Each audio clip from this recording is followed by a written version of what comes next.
Yes. There it is, we're on. Okay. Let the record show that the committee has reconvened into open session. We'll announce the hearing results.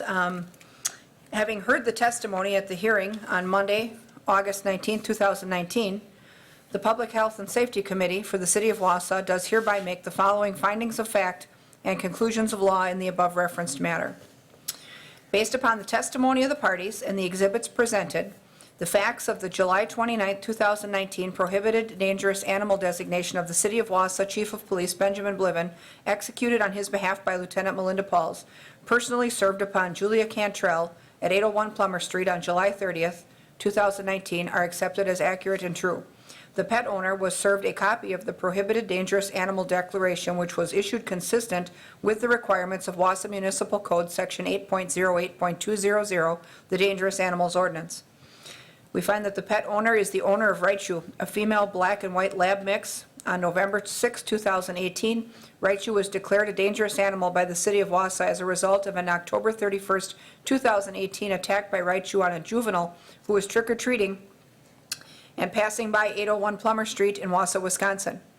The owner appealed the dangerous animal declaration, and a hearing was held before this committee on November 19, 2018, at which time the committee denied the appeal and upheld the dangerous animal declaration. The findings of fact and conclusions of law issued by this committee on November 19, 2018 noted that in addition to the October 31, 2018 trick-or-treat attack, the owner had admitted to the investigating police officer that Raichu had also been involved in a prior dog bite incident earlier in the summer of 2018. Upon being declared a dangerous animal pursuant to Wausau Municipal Code, Section 8.08.200, sub D, no person shall own, harbor, keep, or maintain a dangerous animal within the city limits unless that animal is in compliance with certain restrictions. These include, but are not limited to, the display of dangerous animal signage at the premises where the dog is located, maintenance of liability insurance, implantation of a microchip in the animal for identification purposes, neutering of the animal, wearing of a leather collar at all times, use of a muzzle when off property, and maintenance on the premises of an outdoor secure enclosed locked pen or structure that meets defined specifications to prevent the entry of young children and escape of the animal. While municipal code ordinance requires compliance with restrictions concerning an outdoor secure enclosed locked pen or structure within 30 days, pursuant to its authority under Wausau Municipal Code Section 8.08.200, paragraph C, sub 3, the Wausau Police Department provided the pet owner with an extended period of time to install the required fence due to weather conditions and frozen ground. According to the extension, the fence was to be installed no later than June 15, 2019. While the testimony of Humane Officer Bishop indicates the owner attempted to begin construction of a fence, no permit had been obtained from the City Inspection Department, and that as of July 26, 2019, the required fence was only partially installed. Photographs supplied by Officer Bishop for this hearing support the lack of adequate fence installation. As of the time of this hearing, the fence remains incomplete. The committee finds the following facts concerning. Humane Officer Bishop testified that she reviewed the body cam video of Wausau Police Officer Tao, who had been at the premises on July 21, 2019. From the video review, Humane Officer Bishop observed that Raichu was in the yard of the premises with 2 other dogs. None of the dogs were on a leash and appeared only to be confined by an electric fence. The owner appeared to have difficulty in controlling Raichu, and Raichu did not have on a muzzle. We find that also concerning that Marathon County Humane Society staff has indicated that with the exception of only one staff member, other staff or volunteers are unable to approach or interact with this dog, and that it must be walked on a stiff leash. We find concerning that, according to testimony, the owner possesses or harbors more animals than permitted under city ordinance. We also find that the owner seemingly ignored multiple contacts from Humane Officer Bishop to ascertain the status of the dog and the required fencing. The committee is not convinced that, given the extended time already allowed to comply with the ordinance, that additional time would result in compliance. Conclusions of law. The pet owner's dog Raichu, based upon findings of fact listed above, constitutes a prohibited dangerous animal as defined in the Wausau Municipal Code, Section 8.08.200, sub B, as a dangerous animal that is not in compliance with any of the provisions of subsection D. The committee upholds the prohibited dangerous animal declaration of the Chief of Police of July 29, 2019. The pet owner shall remove Raichu from the city in accordance with the city ordinance or have Raichu humanely euthanized. Raichu is to remain impounded until the pet owner can provide the police department with adequate assurances that Raichu will be removed from the city and has complied with the other requirements imposed by the prohibited dangerous animal ordinance. The exhibits contained as part of the Public Health and Safety Committee packet are accepted as part of the record in this matter.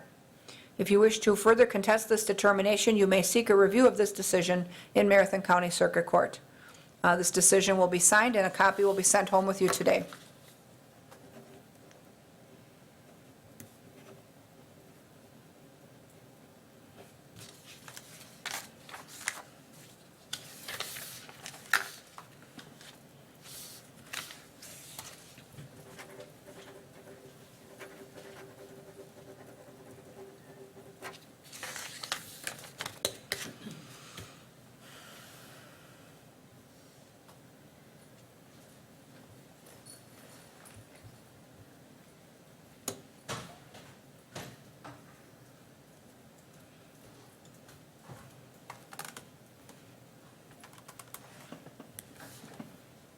Okay, with that, the committee will then move to item number 5, which is the last item on our agenda, tavern activities, compliance checks, and law enforcement activities. You have the report in the packets. Anything of note that you want to discuss with the committee, Chief? I don't think there's anything of note in the report itself. I just wanted to make sure that you guys are aware that we've had 2 pretty significant calls at Rocks in the last couple of weeks involving guns. There haven't been any shots fired, but people brandishing guns. And then in addition to those 2 incidents, we had one of the managers called me and asked for help in keeping a specific underage person out of the establishment. So Mike Felder's going to be meeting with them, with Tim Naraki and the manager next week, Monday. And he's going to help them understand how they can be in compliance and try to take better control of the establishment. I'm going to also meet with them at the police department to set expectations in terms of how to make sure that they need to make sure they stay out of this room and getting in front of the committee. And I have concerns about their ability to oversee that establishment. So I'm going to meet with them and talk about those things. Was the management cooperative with the issues that resulted with the guns as far as video or? Well, they were cooperative in terms of,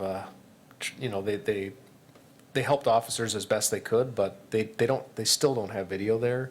And, Tim's been telling us for years that I'm in the process of getting video. I'm in the process of getting video, and they just don't have it. So that's going to be something we're going to discuss, is the importance of that.